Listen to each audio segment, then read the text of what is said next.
This week we're joined by Henri Lansbury, ex-Premiership footballer and founder of Grass Gains. Henri brings a unique perspective on thriving under pressure, dealing with setbacks and taking risks when the world is watching. In this episode we talk football, business and mindset that ties all this together. I'm James Potter. I'm Ian Anson. And welcome to Virtual Lunch. So thanks Henri for joining us today. Thank you for having me. We wanted to get you on just to sort of get your view on risk and, you know, where you've changed from a professional athlete to running your own business. So you're bringing out your entrepreneurial flair.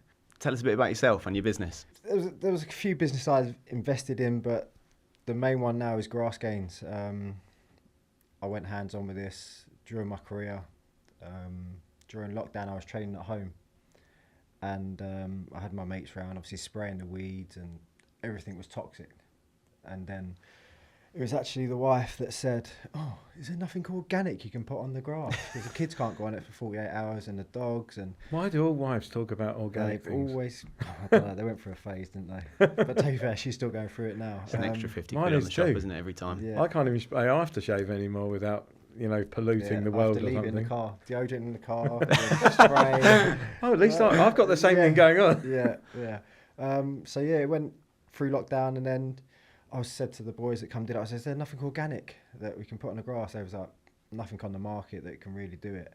So I was like, "Can you make something?" They was like, "Why would you want to make something? You don't even like cutting your grass." I was like, "I do now. I've cut it once. And I've seen the stripes, and I'm like, oh my god."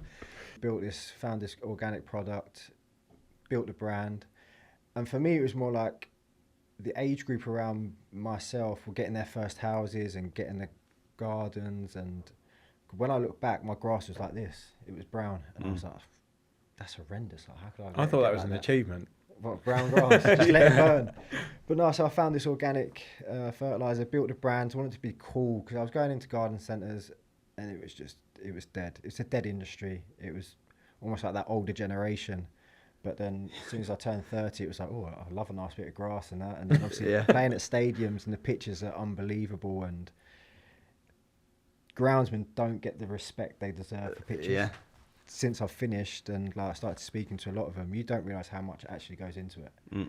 And so I was like, right, did mine, built this brand, trialled it on my grass first, and it grew like rocket fuel. And I was like, boy, this is like steroids, protein for your grass. And it was all organic. And so built a brand, called in a few favours from friends to post it, and just used social media for the first year. And then we built it to a certain point where we needed investors. Got it so far, and then met a couple of investors, got one on board. He took us to the next level, and then now we've just taken on our MD, who's been in the game for like 10, 15 years, and trying to get him to build the company now to a really strong position. And it was 3 lads just winging it and got it into all these places, into nearly 300 garden centres now. So fake it till you make it, as they say. But that was it. But do you know what? It's not, because the product works. Yeah. And it's a professional product in the retail market. So it's a premium product. So is that where you mostly targeting retail, or are you working with football clubs as well and doing like the professional side of it? Yeah, so we do a few pitches now. We've done the Emirates, which was nice. I went back there the other week, and it was like a full circle. You do the Emirates now? Well, we supply some product to them, so it was wow. Like, they put it on there. So for me, it was going back. I was doing commentary the other day, and I spoke to one of the boys. I said, "Oh, they used this last week. How's the pitch looking?" I was like, "Mate, it looks unbelievable." And then I took a picture and then posted it. A Grass Gains pitch. And but no, it's like, for me, it's more. I love seeing the football pitches, but I know they can do that anyway. Yeah. It's me getting the thrill from other people saying, "Oh, like this morning I got a message. Can't believe how good your products are." My God, that's my Monday motivation. I'm like, "Oh my God, I've got to do more now. I've got to do more." And you keep up in your game, don't you? So now we've ventured into plant food now as well. So it's called Plant Gains under the Grass Gains umbrella, and we're going to start pushing down that avenue as well. Oh, amazing. Well, it's a nice. To be honest with you, you made a nice segue being the Emirates, because I suppose, look, I mean, you started in the Arsenal Academy. And captain England, you know, in the under 20s or under 19s team. Youth levels, yeah. So, you know, what has that actually meant for you? You know, what have you learnt from, you know, playing in elite sport, in, you know, leadership and, you know, life, I suppose. Yeah, do you know what? Coming through Arsenal was probably the best place to build my platform as a footballer. Back then, I had a great team around me, and the coaches were top level.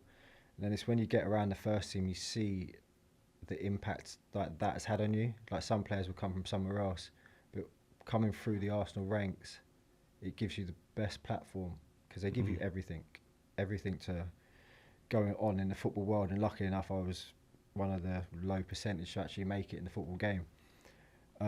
But for a lot of others, it's like you get to a certain point in football and then you don't really have anything else, which I was football. If I didn't make it, I didn't know what I would do. And the entrepreneurial side only come out during lockdown, really, which is quite refreshing. So I was staying at home and my mind was not just football. And now I tell a lot of players to have a balance of football and stuff you enjoy. And obviously grass was a passion for me.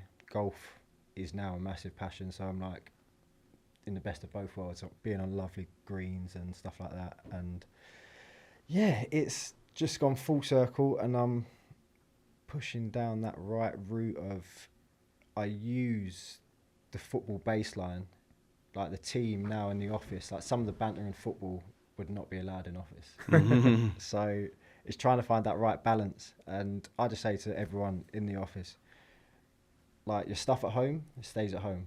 When you're working, this is your environment. I make it as fun as possible. Everyone works hard, and we all win together, which is the main thing for me. That's quite interesting. Can you talk about your experiences when you coming through? You mentioned about coming through at Arsenal. Obviously, the culture in football first team dressing rooms is probably quite different to what you've got in your business.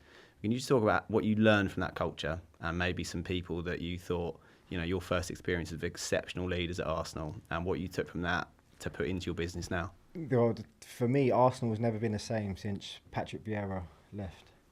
As soon as he left, the whole, I wouldn't say dynamic, but that one leader shaped the whole of Arsenal. Obviously, I have Wenger at the top, and Wenger was the face of it. But in that dressing room, from the dressing room down, it was Patrick that did it. And it was just, when he left, for me, there's been no real leader take over. Like you see Patrick Vieira, Roy Keane, they're true leaders. Yeah. And for me, there's not many players like that nowadays. So what year was it when you were sort of coming through? And so was Patrick Vieira the captain when you were? He was, yeah. So I was obviously youth team levels then, or maybe a bit younger. But I left school early to go into London Coney, which were the first team, and 18s. I think it's 21s, but it was younger. It's like 17s, 18s, 21s reserves or something like that.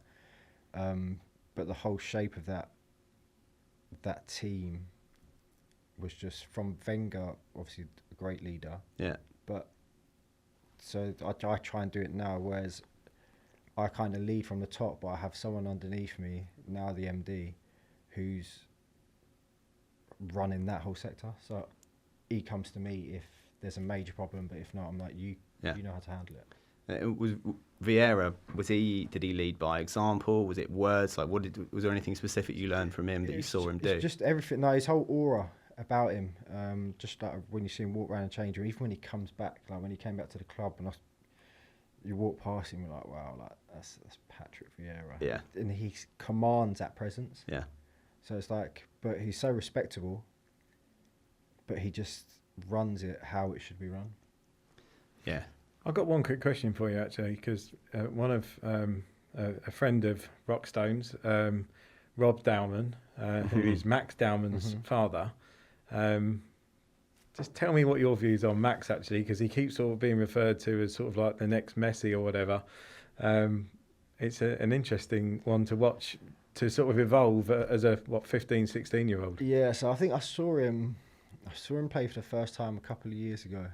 So my cousin was coach of the under-15s at Arsenal, and he asked me to go down to one of his cup games because Max was playing. He said, come watch this kid and let me know what you think.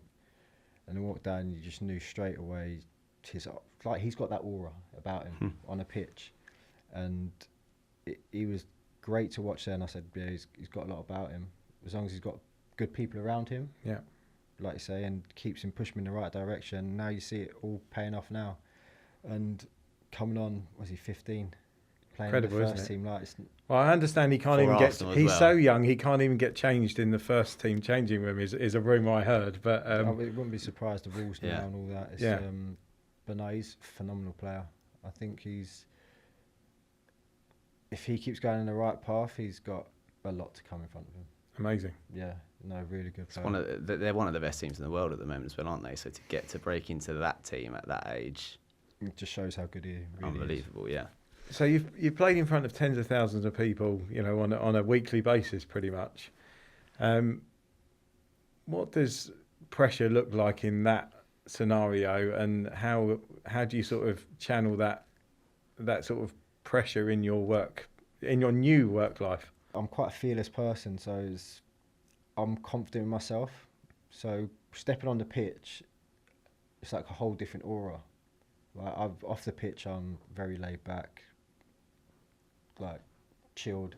But as soon as I crossed the white line, it was like, right, I need to be here today to be able to push myself to go and do this on a game situation. And training, to be fair, I'd always train 110%. And then stepping into the office, it's like a different way. It's like, what can I do to be better? 'Cause I'm quite young in this. The whole industry is quite old and I'm quite young. I'm trying to keep it fresh and relevant, and so I use my attributes to be able to put on other people. Just not question them, but I like to question people to think out the box. So Resonates with us, really. Yeah. Very similar to Rockstone in that regard. yeah, so but that's how I find the best people work. And I listen to a lot of stuff and I see a lot of stuff on socials and stuff like that, and it's, how can I be different to what they're doing? Keeping relevant, I suppose. Yeah. And so we're like, I won't say the other competitor's name, but they come over to us, been in the game for years. Your marketing's so far ahead of ours, blah, blah, blah. I was like, we don't do anything. We just, like, but that's a thing to us. We're not really pushed the marketing side. It just comes naturally that we have fun with it, we enjoy it, we make it enjoyable to do. The balance of football and now I say the office, like I'm an office worker, but I can't sit in the office, so I'm out. I'm going to see someone or going to see some grass, but I try and use what would I have done if I was in this situation in football, and trying to find a balance to be able to push this office side further. It's a tricky question because I don't really think about it until you get asked it. You don't really think about it, just naturally go with it. Sounds like you're quite aware of the impact that you've got, like the power of your impact on the people that you work with or who work for you in your office, though.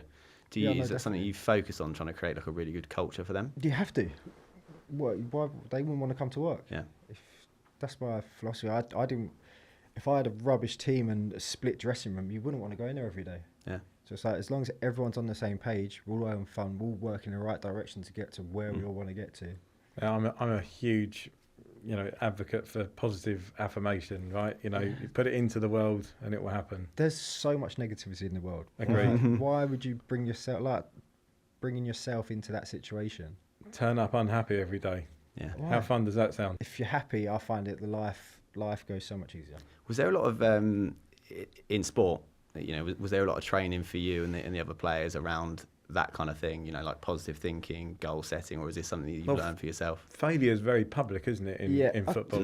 That's what I say. Like, one of my good friends is Jack Grealish, and he has done so well for himself, but the media and football want him back under their shoe. Yeah, it's interesting actually, because I follow him every now and again on bits and bobs, and I kind of love what he does actually for either underprivileged or disabled children and what have you. I mean, he's an amazing man. People just don't know it. Yeah, so or enough people don't know it, not should enough, I say? yeah, I'm so privileged to be his friend. Like, he's amazing. Honestly, he's one of the nicest guys you'll ever meet. He would do anything for anyone. Yeah. Like, my son, for example, loves him, and then loves Haaland as well. And so I was like, all right, let me call Jack, get me a birthday message. And he sent me a birthday message, and then at the end of the video, he's like, Haaland's going, "Hi, Hendrix, happy birthday." Oh, nice. And Hendrix is literally like waving down the phone, thinking he's there. And, but no, it's like stuff like that people don't see, and anyone reaches out to him, he'd always try and help you in some way. And that for me is like, having people like that around you is massive. Do you that's an interesting thing, isn't it, about leadership, like doing things for other people is something that sort of affirms your position, or is that something you try and do, like having learned that from Jack? Well, I'm more like, treat me how you want to be treated. Like, so I'm quite like I said, laid back, fun going, have fun, help if I can, do anything if I can. And for me, it's just a way of life. It should be like that for everyone. Yeah, for sure. So did you start your business when you were still playing? So in COVID, where were you playing when you were doing that? I was at Aston Villa at the time, and then started it there. And then I had a little stint at Bristol City as well, which started to pick up. And then I thought about retiring after that. But then my friend moved to Luton, and that was closer to home, so it was like I could move back with the kids and be there all the time. And then spent 2 years there, even had my own little patch of grass at the training ground. We have like a changing room, and then in front we had the grass, little grass area, and the groundsman never used to cut it. So one time I got in there early and took my big van, got my mowers out, started cutting it, and he come over and said, "Oh, what are you doing here?" I was like, "I'm had my hood up. Well, I'm here for a job interview. I want to cut the grass." So I took it down. And then after that, I just claimed it, and then the boys were like, "Oh my God, this is so good. Who did this?" And then obviously it come back to me, and then there was like every week now trying to get this. There was like, "Can we put a putting green in there?" So did you feel, at some point, like your focus was etching more towards your business? Did you have a moment where you found your sort of passion or your main focus moving into your business as opposed to your football? Yeah, so obviously I was coming to the end of my career, so I wasn't playing as much, but it was nice because I had two managers that wanted me for my experience. And to be around the boys and obviously come on here and there and just shore up games, and because obviously my legs were gone. I was never quick, but you know, like I started like attacking midfield, and I went to centre midfield, and then I went to holding midfield, and then like centre half. I played a couple of games, and in the back of my mind, I knew it was coming to an end. Like I probably could have dragged it out, but then I got injured before the World Cup, and I tore my quad off the bone. And that, for me, was like, right, I'll get myself back fit. But after this season, I'll probably call it a day. And the business was going from step to step and strength to strength. So it was like, it was a perfect for me to not have too much time off, to not think about football, and then go straight into this. So my mind was kept busy, whereas a lot of footballers now, they finish, they're like, oh, right, what am I doing?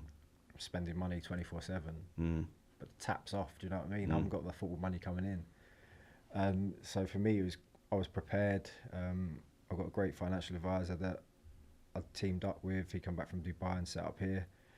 And if I'd have met him when I first started playing football, I would have retired a long time before. Really? Yeah. Interesting. Yeah. So that's really interesting.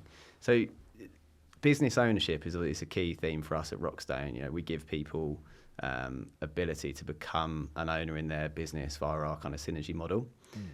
Football is interesting, right? Because it's a very famously sort of privileged existence in some respects. But as a footballer, you are a salaried employee, right? And you're sort of operating under the direction of the manager and the owners, etc., etc. Can you talk about what business ownership means to you and how that's kind of made you feel in life, coming from that, from like a very structured environment where you're under people's direction?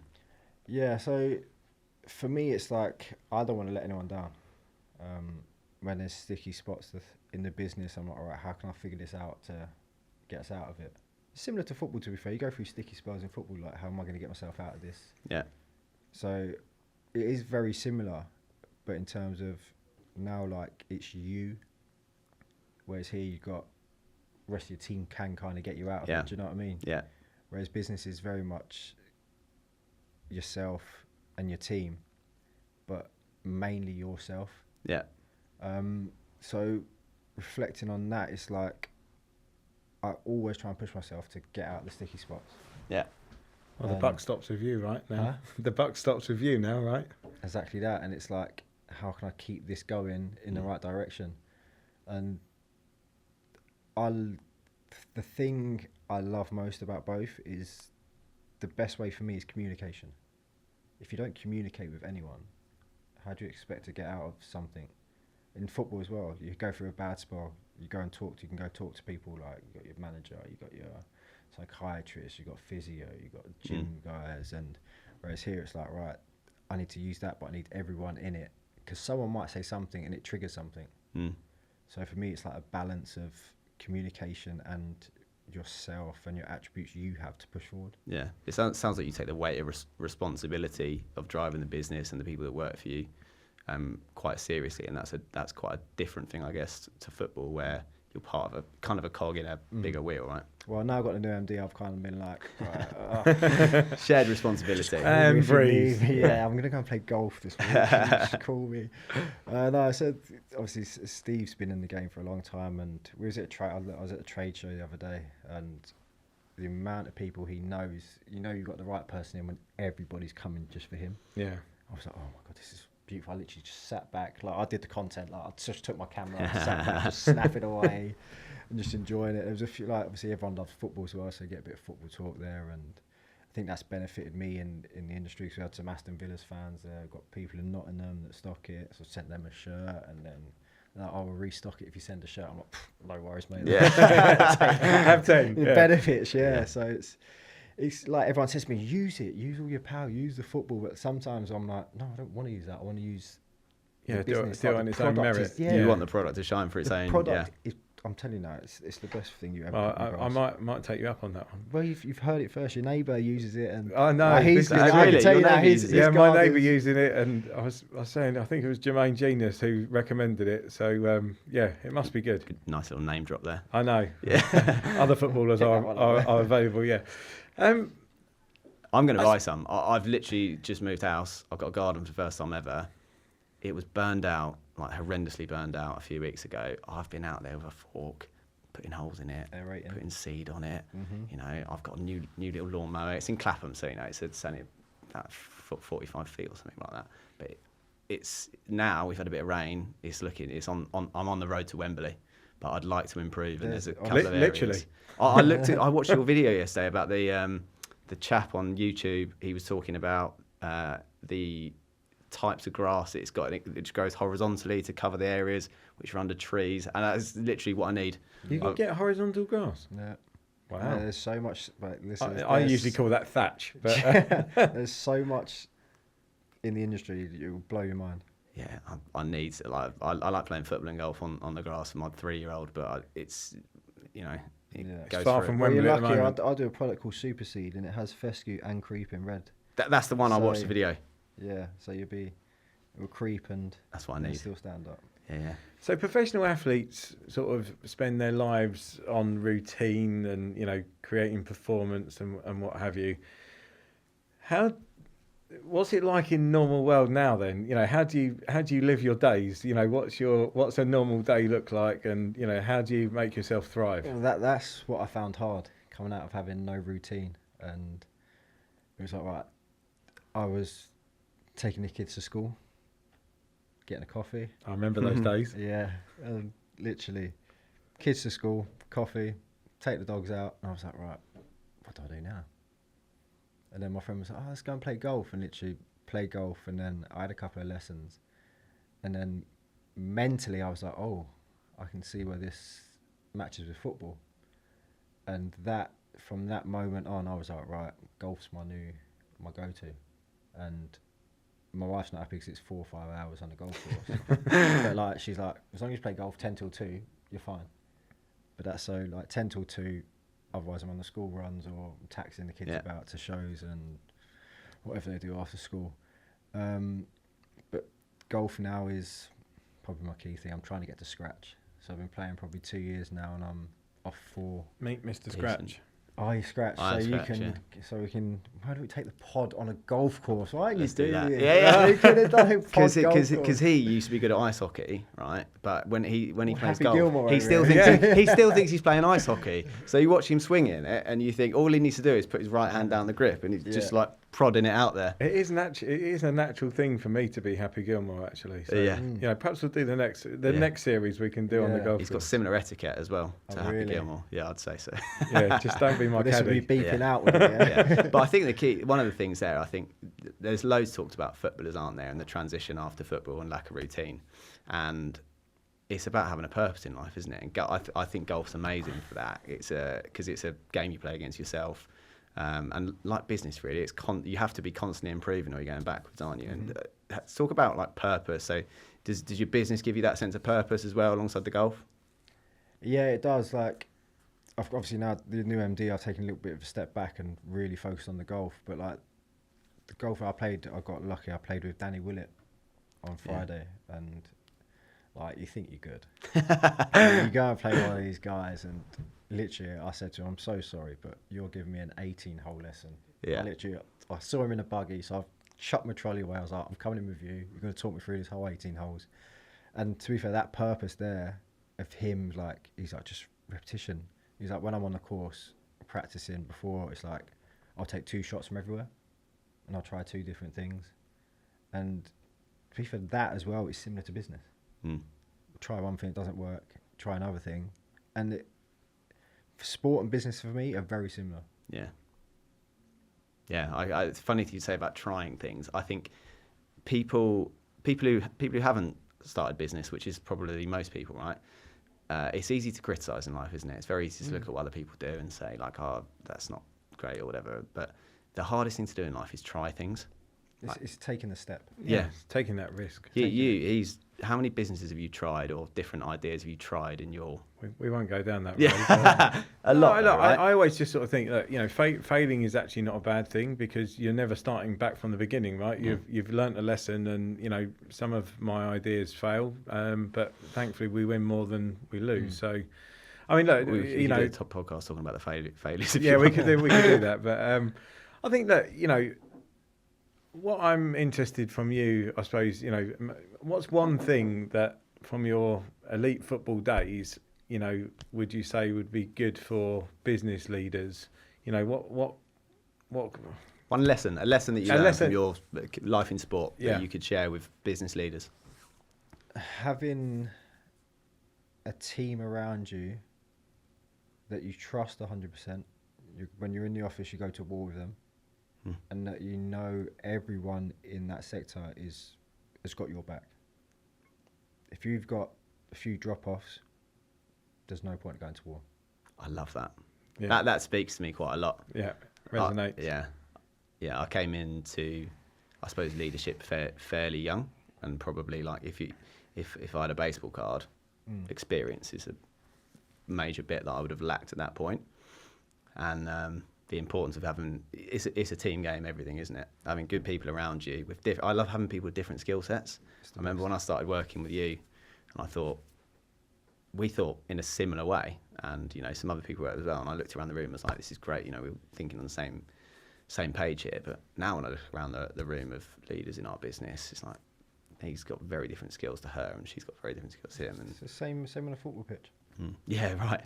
Exactly the same. You've got a striker that scores goals. You've got someone that can pass it. Yeah. It's the same. And you look at the best companies in the world. The manager's not the best. His team, though, he builds around it. He's built for success. Yeah. And that's why we only got new MD, because we saw a bit of success, but it makes you want more. Yeah. You had gaps. Yeah. And who can fill that? And he's got a lot of gaps to fill. He's a busy man. Yeah, but he's doing it, and he's all credit to him. Nice. So starting your own business, you know, is a huge risk. You know, what fears came up that you had to overcome, and what did you do? Do you know what? When I first started Grass Games, I didn't have any fears. I've invested in a lot of startups. Is that because you didn't have any preconceptions, maybe, or? Matt was just having fun. Yeah. And I still have fun. So it's not really a risk to me. All right, money's a risk, but I'm quite lucky that I've set up enough to be able to say, right, if I lose that, I'm okay. Do you know what I mean? And so now qualified. It's a qualified bet. Yeah, it is. And like, we're going out to raise again, because this next level we're close to touching it. Would you call that a seed round? Sorry, I've been trying to get. He's done it, hasn't he? I've been trying to get that for about half an hour. I've been trying to sit on that one. Yes, well, you could say that. Yeah. I want investors, like, I just don't want anyone to come and just jump on and take it. I want people that are passionate about grass. Well, it's good to hear it's growing. Right, I'm sorry. I'm sorry for starting that. We're letting that now. No, but that is so. That's interesting though. Like we think about in insurance, like source of capital, investment, and things like that.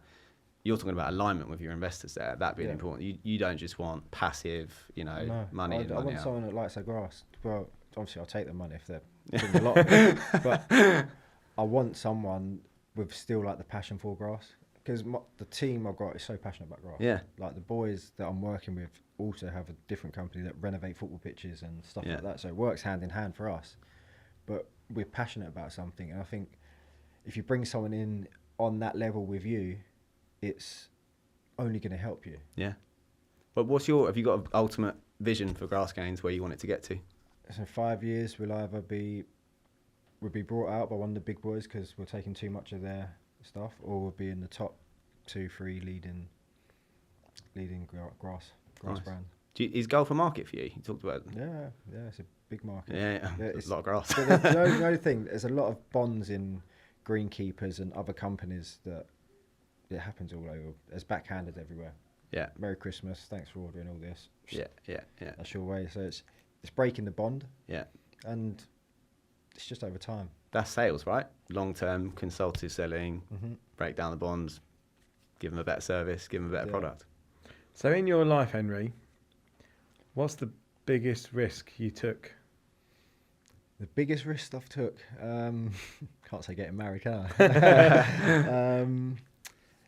Probably Grass Gains is a big risk, but I didn't see it as a risk because I was just loving it at the time and still loving it now. And it was something I had to do to build. Yeah. So that's probably my biggest risk, and funding quite a bit of it and going down that route. But from there, because I was passionate about it, I knew I could get to somewhere. And it's having that self-belief in you and what you bring to a table to be able to push that on. I'll tell you the biggest risk. It is Grass Gains, but the one I didn't take was DoorDash. Wow. Right at the start. Gutted. To this day, I'm gutted. Well, I think if any of our listeners or watchers have looked into DoorDash, they understand why you're gutted about that one. Yes. Booming. Through the roof. There's a lot of talk about mental health in football at the moment, and actually I think just generally in sport. What does business ownership give to you, and how did it sort of translate, and how did it work with that transition? So to be fair, for me, that's only like probably caught the end of that in my career, the mental health side in football, that trying to get everyone to talk more. But in the culture of football, it was, you don't show no weakness. You can't show weakness. But I had testicular cancer in 2016, and it was, I didn't want to tell anyone. I didn't want to go get checked out. I just wanted it to, as a man, you naturally think it just goes away. It won't happen to me. Yes, like the word, it didn't even exist in my vocabulary back then. And obviously going through that, it changed me mentally. It was like I was, now talk about everything to, if I have a problem, I'll talk about it. And you find talking helps a lot. It takes a lot of weight off your shoulders. And like even now, I went on TV and talked about it, and they asked to get me checked behind the screen, but I was like, I've only got one nut you can check, so it's all right. This will be quick. Yeah. And but no, so now I find if I joke about stuff mentally like that and tough, it relaxes a lot of men, and obviously they take the cape off and they're not all big and tough. And after I did a few podcasts about it, the amount of messages I've got of blokes, big blokes, you think, oh, I wouldn't, not a problem with him, just saying thank you, check myself, went down to the doctor's, got all this. And for me is nice, because it's like I actually help someone. And I find now, well, you're normalising it, aren't you? Yeah, you have to. Like, everyone has problems in the world. Yeah. And for me, if I can help one person with the same problem I've had, then I've done a good job. And when I take it into business now, like I always say, like, how you doing, how you feeling, anything you want to talk about. And I'm like, no, I'm good. As soon as I say, you sure? I'm like, oh, yeah. I'm like, shit. But no, like I love to chat to people. Like if anyone's down or finding a problem, it's how can I help them, like you say, mentally get out of that state. That a problem shared is a problem halved, right? It's a very, very true statement. And do you know what it is? I read a book when I was the other day, and it was a worry. And the more this little girl talked about it, the worry went away. And that's so true to life. And yeah, you actually sit back and read the book. I'm like, I'm reading this to a 6-year-old. Like, but it's nice now to say, like, if you ever do have anything like that, tell me, tell mum, tell that. Like, so it's all the way up. And I mean, it's great that I mean schools are really starting to introduce it now, which I think is wonderful. You know, at my girls' school, they've got this thing about my sky. You know, so you know, how they talk about mental health is kind of, you know, how is your sky is the question, or how is, you know, and it will be, you know, sunny, you know, if they're happy, or, you know, raining with or passing clouds is slightly unhappy type thing. I mean, stormy is obviously a bad one, but storms do go away, and then the sun comes out again. So I think it's a great way of teaching kids at an early age, because obviously, you know, we were never taught it. You know, I'm mid-40s. You know, it wasn't a thing, and as you say, it was kind of like the traditional sort of, you know, British English stiff upper lip, you know, get on with it. All that sort of thing. So yeah, it's great that you can talk about that, and thank you for that. So was that the culture of football back then? You said it actively made it harder. Did it feel like you know, weren't able to be? I wouldn't say it made it harder. It's probably how I was brought up in it. It was the English mentality is so different to a lot of other cultures. Yeah, and English is like hard. Can't do this, can't do that, can't show emotion. Let's get on with it, let's get through it. Whereas now it's like they almost want you to spill out everything. So is it going too much the other way? Do you know what I mean? I'm a bit like, can you find a balance of that? But no, for me, it's good that anyone, like you said, you talk about it. It's the whole weight that's just relieved off you. Yeah. As soon as you can get someone's mental side out like that, it's like, they actually feel better in themselves. Yeah, it's great thing, I suppose, to put into your business for the people that you work with, and you got young kids as well, haven't you? I'm sure you learned a lot from that. You know, to teach your kids as well. I think that's harder work than business. So if you were starting your career tomorrow, what would be the one thing that you'd like to tell yourself again, you know, before day one? What would you tell yourself to be a better version? Enjoy outside of football to a certain point, but really enjoy being in the moment in football. So at the highs and the lows, don't get too high when you win, don't get too low when you lose. Try and keep level. Try and keep level all the way through it, and just be in the moment of like the wins. Like I got promoted 4 times, and in the moments of them, like the last one with Luton, because the boys, the team was so good, young, English. It was, like I said, it was my best one, because it's Luton Town. Who thinks they're going to get to the Premiership? Nobody. And to do that with that group of players, staff, people, that for me was like, you can get high on this one. Yeah, big achievement. Yeah. And so like, just finding the right balance between life and football, and just staying on that steady roller coaster, not going too mad and splashing all your cash, and not going too low. We're staying in every week. Do you know what I mean? Sorry, go on. Is it harder to stay in the moment nowadays with all the socials and the screen culture and everything? It's all phones, isn't it? You see a lot of them come out now to win a game. We're like, yeah, it's kind of painful. Yeah, like so the one at Luton, I didn't actually go up on the thing. I didn't go up to lift the trophy. I actually stood back and just like watched it, which is, I stood around the coaches. I went, this is amazing, isn't it? And you actually take it in instead of like being in that moment of like flying up them stairs and lifting. Well, you're blinkered, I suppose, aren't you? You don't get to see like a full aperture. And literally, I stood on the pitch, you looked around all these Luton fans, and then the boys up there that lifted it. It was like, wow, like that moment for me was like, that will live with me for forever, that moment. As you say, what an achievement. Yeah. When you watch every single sporting thing you look at now on telly, watching it on telly, and everyone in the crowd is just holding their phone. Yeah. And you just think, or behind their phone, so not actually seeing it live, which I find incredible. But I mean, look, our pod series is called Virtual Lunch, so I want to ask you a question. If you could go to lunch with anyone, dead or alive, who would it be? For me, right now, it'd probably be I've got 2.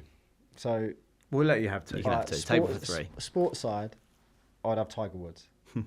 Just because I love golf now, and I'd love to just pick his brain. He's my hero. Yeah. And then business side, I'd love to sit with Elon Musk for some reason. Interesting. Yeah. Might need some security outside the restaurant for that one. I'd love to sit with him. Yeah. I think it'd be amazing. And one final question, I suppose. What's your favourite restaurant? And what would you order? Simply because I have it probably 2-3 times a week, Nando's.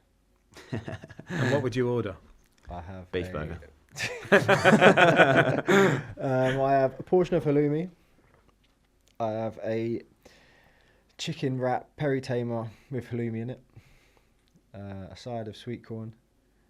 And then I have a bottle of water. And I have a side of 4 fries with peri tamer. We can probably have that today. We probably could. Well, thank you, Henri Lansbury. Thanks for coming on our podcast. Really appreciate it. I think we've had as much fun. Hopefully you have as well. Thank you very much. Thank you for having me. That's it for this week's episode of Virtual Lunch. Subscribe now so you don't miss an episode. We'll be back next week. Same time, same table. See you then.